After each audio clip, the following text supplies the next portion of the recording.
My wife betrayed me, but when she found out who he really was, she was kidnapped, so I called the police. My name is Alex, and I never thought I'd be sharing my story here, but life has a way of throwing unexpected twists. I'm 35 years old, a software developer, and I've been married to my wonderful wife, Jane, for 10 years. Everything seemed perfect until one day I stumbled upon something that changed my life forever. It all started on a seemingly normal Saturday morning. I woke up early, as I usually do, to make breakfast for Jane and our two kids, Emma and Ryan. Emma is 8, a bright and curious girl who loves to read, while Ryan, 5, is a bundle of energy with a passion for dinosaurs. Jane was still asleep, so I took the opportunity to enjoy some quiet time with the kids. After breakfast, Jane joined us in the kitchen. Her hair tousled from sleep, but she still looked as beautiful as the day I met her. We chatted about our plans for the day. Jane wanted to go shopping for new clothes for the kids, and I planned to take them to the park afterward.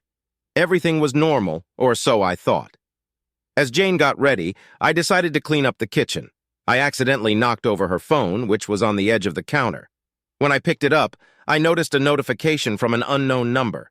Curiosity got the best of me, and I opened the message. What I saw made my heart skip a beat. The message read, "Can't wait to see you tonight. Last time was amazing." My hands trembled as I tried to process what I had just read. Could Jane be having an affair? I didn't want to jump to conclusions, but the message was hard to ignore. I decided to keep it to myself for now and figure out a way to find out more. The rest of the day passed in a blur. Jane seemed her usual cheerful self, completely unaware of the turmoil brewing inside me. We went shopping, and then I took the kids to the park, while Jane went to a meeting with her friends. I tried to act normal, but my mind was racing with possibilities. That night, after putting the kids to bed, I decided to confront Jane. I couldn't live with the doubt gnawing at me. I approached her calmly and showed her the message. Her reaction was unexpected. She burst into tears and admitted everything. She had been seeing someone else for the past 6 months. His name was Mark, and they met at a local gym. Jane explained that she felt neglected and lonely because of my long hours at work. She insisted that she still loved me but didn't know how to deal with her feelings. I was devastated. The woman I loved and trusted had betrayed me, and I didn't know how to handle it. We decided to go to marriage counseling to try and salvage our relationship. The sessions were difficult, but they forced us to communicate openly about our feelings and fears. Jane apologized repeatedly and promised to end things with Mark. I wanted to believe her, but the trust was shattered. A few weeks later, I noticed Jane becoming distant again. She spent more time on her phone and often left the house for errands. My suspicions grew, and I decided to follow her one day. What I discovered was more shocking than I could have imagined. Jane wasn't just meeting Mark. She was involved in something far more dangerous. I followed her to an abandoned warehouse on the outskirts of town. Through a broken window, I saw her and Mark with a group of people exchanging money and packages. It looked like a drug deal. I couldn't believe my eyes. My wife was not only cheating on me, but also involved in illegal activities. I took some photos as evidence and left, my mind reeling. That night, I confronted Jane again, showing her the photos. She broke down and confessed that Mark had dragged her into the drug trade. She claimed she was scared to leave because he had threatened her and our family. I was furious and terrified for the safety of our children. We decided to go to the police. Jane agreed to cooperate in exchange for protection. The next few days were a whirlwind of police interviews and safety arrangements. Jane moved out temporarily to a safe house, and the kids and I stayed with my parents. The police launched an investigation and soon arrested Mark and his associates. Jane's testimony was crucial in bringing them down, but our marriage was in shambles. The kids were confused and scared, and I didn't know if I could ever trust Jane again. Months passed, and Jane returned home. We tried to rebuild our lives, but the strain was too much. We decided to separate, sharing custody of the kids. It was the hardest decision I've ever made, but it felt like the right one. Life as a single dad was challenging, but also rewarding. Emma and Ryan became my priority, and I focused on giving them a stable and loving home. Jane and I remained civil for the sake of the kids, but our relationship was never the same. Then, just as I thought things were settling down, another shock hit us. One evening, I received a call from an unknown number. The voice on the other end was cold and menacing. They knew where we lived. where the kids went to school, and even details about my parents. It was clear that someone from Mark's network was still out there, seeking revenge. I immediately contacted the police, who advised us to move to a safe location. We were placed in a witness protection program, given new identities, and relocated to a different state. It was a difficult transition, but the safety of my children was paramount. Starting over in a new place was daunting. I had to find a new job, and the kids had to adjust to new schools. We were constantly looking over our shoulders, but gradually we began to find a sense of normalcy. I made friends with some of the neighbors, and the kids started to settle in. One day, while going through some old photos, I found a picture of Jane and me from our honeymoon. It brought back a flood of memories, good and bad. I realized that despite everything, I still had feelings for her. We had shared 10 years of our lives and had 2 beautiful children together. I decided to reach out to her. We started talking again, cautiously at first. Jane had been through her own struggles and was trying to rebuild her life. We both attended therapy separately and together, working through our issues. Slowly, we began to rebuild our relationship, this time with a foundation of honesty and trust. It's been a long and painful journey, but we're finally in a good place. Jane and I are back together, and the kids are happy. We still face challenges, but we've learned to communicate openly and support each other.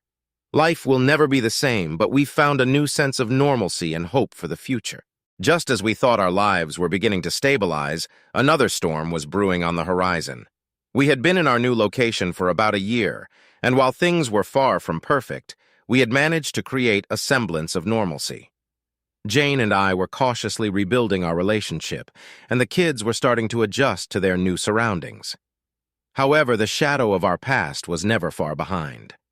One evening, after a particularly long day at work, I received an unexpected visit from an old friend, Mike. Mike and I had been close in college, but we had lost touch over the years. Seeing him at my doorstep was a shock, but what he had to say was even more startling. He had been contacted by someone from Mark's network, who was still seeking revenge. Mike warned me that they were closing in on our new location and that we needed to be prepared for anything. The next few days were a blur of fear and paranoia. We notified the authorities, who increased our protection and advised us to stay vigilant. Jane and I were constantly on edge, worried about the safety of our children. Emma and Ryan sensed the tension but didn't fully understand the danger we were in. We tried to keep things as normal as possible for them, but the looming threat was always in the back of our minds. One night, just as we were getting ready for bed, we heard a noise outside. I grabbed a baseball bat and cautiously made my way to the front door. To my horror, I found a threatening note pinned to the door with a knife. The note simply read, "You can't hide forever." My heart raced as I realized that our enemies were closer than we thought. The police were called, and they advised us to move once again. It was disheartening to think that we had to uproot our lives for a second time, but our safety was paramount. We packed up our belongings and left under the cover of night, not telling anyone where we were going. Our new destination was a small town in the middle of nowhere, chosen for its isolation and low crime rate. Starting over again was exhausting, but we had no choice. We found a modest house and enrolled the kids in a new school. Jane and I both found jobs, and we did our best to blend in with the local community. The people were friendly, but we kept our distance, afraid of forming close relationships that could put others in danger. Despite our efforts to stay under the radar, strange things began to happen. We noticed cars following us, and there were mysterious phone calls with no one on the other end. It was clear that our pursuers were still on our trail. We couldn't live like this forever, constantly looking over our shoulders. We needed a plan to end this once and for all. Jane suggested reaching out to her brother, Paul, who was a former military officer and now worked in private security. Paul was tough, resourceful, and had connections that could help us. Reluctantly, I agreed, and we contacted Paul, explaining our situation. He arrived within a few days, ready to help us confront our enemies. Paul's presence was a game-changer. He assessed our security measures and made significant improvements. He also devised a plan to lure our enemies out into the open. It was risky, but we were desperate for a resolution. We decided to stage a fake move, leaving a trail of breadcrumbs that would lead our pursuers to a remote location where Paul and his team would be waiting. The day of the operation was tense. We pretended to pack up and leave, making sure to be seen by our watchers. We drove to the designated location, a deserted warehouse on the outskirts of town, and waited. Sure enough, our enemies followed us. Paul and his team sprang into action, apprehending the men who had been terrorizing us. The confrontation was intense. The men were armed and dangerous, but Paul's team was prepared. There was a brief firefight, but in the end, Paul and his team emerged victorious, capturing the leaders of the group. The police arrived shortly after and took the men into custody. We finally felt a sense of relief, knowing that the immediate threat was over. However, the victory was bittersweet. We knew that these men were just part of a larger network, and there were still others out there who might come after us. But for now, we could breathe a little easier. The authorities assured us that they would continue to investigate and dismantle the criminal organization that had caused us so much pain. With the immediate danger behind us, we tried to rebuild our lives once more. Paul stayed with us for a while, helping us adjust and providing much-needed support. His presence was a comfort, especially for the kids, who looked up to him as a hero. Jane and I continued our therapy, working through the trauma and trying to strengthen our bond. Months passed, and life slowly returned to a semblance of normalcy. The kids excelled in school, making new friends and finding happiness in their new environment. Jane and I found solace in each other, rebuilding our relationship on a foundation of trust and honesty. We still had our struggles, but we faced them together, determined to create a better future for our family. Just as we thought we had left the worst behind, another shockwave hit us. One evening, Jane received a call from a detective involved in the case against Mark's network. They had discovered evidence linking Mark to a series of unsolved murders. It turned out that Mark wasn't just a small-time criminal, he was a cold-blooded killer. The detective warned us that Mark's associates might still be out there, seeking revenge for his arrest. The news was devastating. We had been through so much already, and now we had to face the possibility of more danger. But this time, we were better prepared. Paul helped us enhance our security measures, and we stayed in close contact with the authorities. We also joined a support group for victims of crime, finding strength in the stories of others who had faced similar challenges. As the weeks went by, we noticed something strange. Jane began receiving anonymous letters, each one containing cryptic messages and unsettling threats. It was clear that someone was trying to intimidate us. The police investigated, but the letters were untraceable. The fear and paranoia returned, making it difficult to focus on anything else. One day, while Jane was at work and the kids were at school, I received a package in the mail.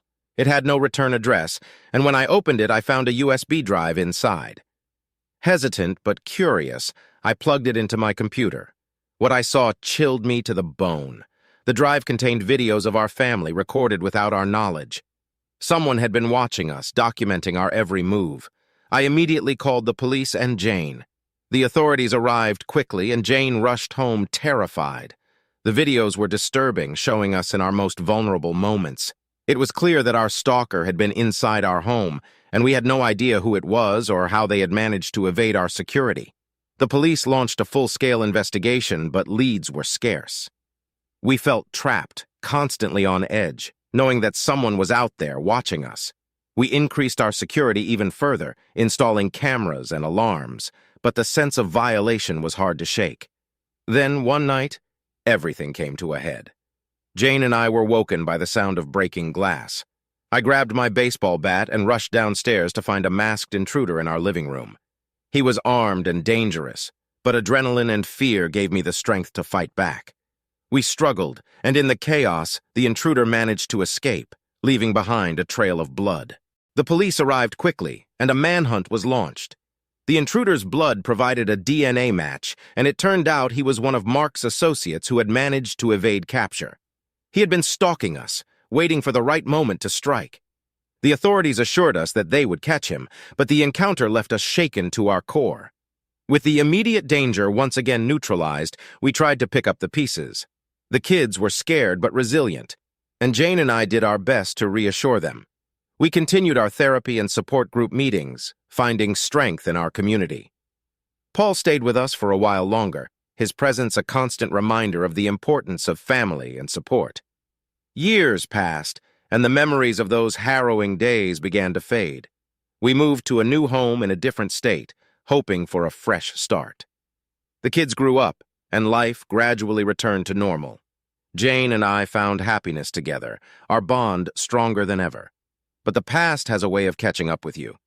One day, as I was going through some old files, I came across a letter that had been tucked away in a forgotten drawer. It was from Mark, written before his arrest. In it, he detailed a plan to escape and seek revenge on those who had betrayed him. The letter was chilling, a stark reminder of the darkness that had once overshadowed our lives.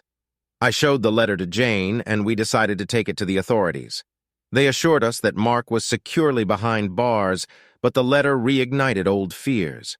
We couldn't shake the feeling that we were being watched, that our past was never truly behind us. In the end, we learned to live with the uncertainty. We couldn't change what had happened, but we could control how we responded. We chose to focus on the positive, to cherish our time together, and to protect our family at all costs. Our journey was far from over, but we faced each challenge with courage and resilience. We had been through hell and back, but we emerged stronger, united by love and determination. No matter what the future held, we knew we could face it together. And so, we continued to live our lives, always looking forward but never forgetting the lessons of the past. We found strength in each other, and in the end, that was all that mattered. Our story was one of survival, of overcoming adversity, and of finding hope in the darkest of times. As the years went by, our lives slowly returned to a sense of normalcy. But the scars of the past were never far from the surface. The children grew up, Jane and I found a deeper understanding of each other, and we tried to leave behind the shadow of our previous lives. However, life had other plans for us, and another storm was brewing on the horizon. It was the summer of 2027 when everything started to unravel again. Emma was now 15, a bright and talented teenager with a passion for art. Ryan, at 12, was a budding athlete, excelling in soccer and always full of energy. Jane and I had found stable jobs, and we had managed to build a peaceful life in our new home. But the tranquility was about to be shattered once more. One evening, Jane came home from work looking unusually tense. She handed me a letter she had found in our mailbox. It was addressed to both of us, but there was no return address. I opened it and felt a chill run down my spine. The letter contained a single line. "You thought you were safe, but the past never forgets." We immediately contacted the authorities, who advised us to stay vigilant and promised to increase surveillance around our home was now filled with fear and uncertainty. Weeks turned into months, and still there was no sign of Emma. The strain took a toll on our family. Jane and I grew distant, each of us lost in our own grief and guilt. Ryan became more withdrawn, and his school performance suffered. The sense of helplessness was overwhelming, and we began to fear the worst. Then one evening we received a phone call from an unknown number. The voice on the other end was cold and mechanical, distorted by some sort of voice changer. They claimed to know where Emma was and demanded a large sum of money for her safe return. The call was brief, and they hung up before we could ask any questions. We contacted the police, who advised us to follow their instructions carefully. A plan was devised to deliver the ransom money, with undercover officers monitoring the exchange. Jane and I were terrified, but we were willing to do anything to get Emma back. The day of the exchange arrived, and I drove to the designated location with a bag of money. The tension was unbearable as I waited, scanning the area for any sign of Emma or her captors. After what felt like an eternity, a figure emerged from the shadows. It was a man, dressed in dark clothing with his face obscured by a hood. He approached cautiously, and I handed over the money as instructed. He took the bag and disappeared into the night without a word. The police, who had been monitoring the exchange, moved in but were unable to apprehend him. It was another dead end, and Emma was still missing. Days turned into weeks, and there was no further contact from the kidnappers. The police continued their investigation, but leads were scarce. Jane and I were living in a state of constant fear and uncertainty, holding on to the hope that Emma was still alive. Then, one morning we received a package in the mail. Inside was a USB drive, similar to the one we had received years ago. With trembling hands, I plugged it into the computer and opened the files. What I saw made my blood run cold. There were videos of Emma, tied up and blindfolded, clearly distressed but seemingly unharmed. The accompanying note read, "This is just a reminder. Do not involve the police again or she will pay the price." We were devastated but relieved to see that Emma was still alive. The police advised us to comply with the kidnapper's demands to ensure her safety. However, as time passed, the demands became more erratic and impossible to fulfill. The situation seemed hopeless, and we were running out of options. One night, as I was going through old family photos, trying to hold on to some semblance of hope, I found a hidden compartment in one of the photo albums. Inside was a letter from Emma. It was dated a few weeks before she disappeared and detailed her suspicions that someone was following her. She had kept it hidden, not wanting to worry us, but now it seemed like a crucial piece of the puzzle. We shared the letter with the police, who began to dig deeper into Emma's life. They discovered that she had been corresponding with someone online, someone who had gained her trust and then manipulated her into meeting them. This person was linked to Mark's network, and it became clear that Emma's disappearance was part of a larger scheme of revenge. The authorities intensified their efforts, and finally a breakthrough came. They traced the online interactions to a remote location in a neighboring state. A rescue operation was launched, and after a tense standoff, Emma was found and brought back home. She was shaken and traumatized, but alive. The reunion was emotional and overwhelming. Emma had been through so much, and it would take time for her to heal. We all needed time to heal. The police assured us that the people responsible were in custody and that the immediate threat was over, but the scars would remain. In the months that followed, we focused on rebuilding our lives. Emma underwent therapy to deal with the trauma, and we all attended family counseling. Jane and I worked hard to repair our relationship, supporting each other through the difficult times. Ryan, too, needed support to process everything that had happened. Slowly but surely, we began to find our way back to a new normal. The kids returned to school, and Jane and I resumed our jobs. We moved to yet another new home, hoping for a fresh start and a chance to leave the past behind. It wasn't easy, but we were determined to create a safe and loving environment for our family. One day, as I was walking through the park with Emma and Ryan, I realized how far we had come. Despite everything we had been through, we were still standing, still fighting for each other. Our journey was far from over, but we had learned the importance of resilience and the power of family. Just as we thought we had finally found peace, another twist shook our world. Paul, who had been our rock through the most challenging times, went missing. He had been working on a new security contract and hadn't been heard from in days. We were frantic with worry, knowing that his disappearance was likely connected to the same network that had targeted us. The police launched a search, but leads were scarce. It seemed as if Paul had vanished without a trace, just like Emma had. The fear and uncertainty returned, and we were left to grapple with the possibility that we might never see him again.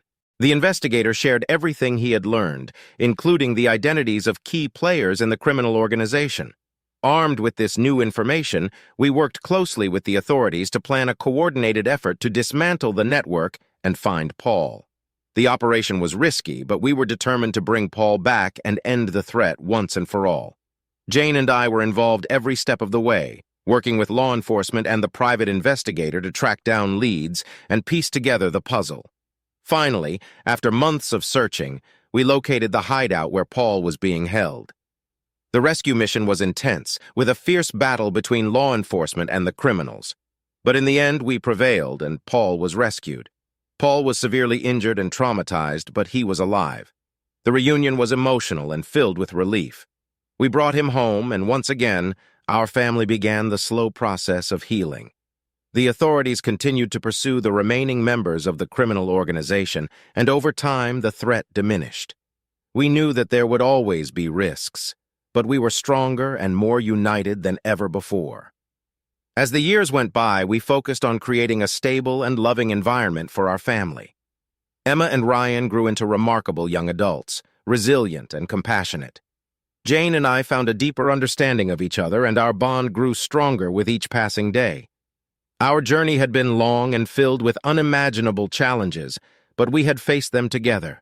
The love and support of our family had carried us through the darkest times, and we had emerged stronger and more determined than ever. In the end, we learned that no matter what life throws at you, the strength of your family and the power of love can overcome even the greatest obstacles. Our story was one of survival, resilience, and unwavering hope. And as we looked to the future, we knew that we could face anything as long as we had each other.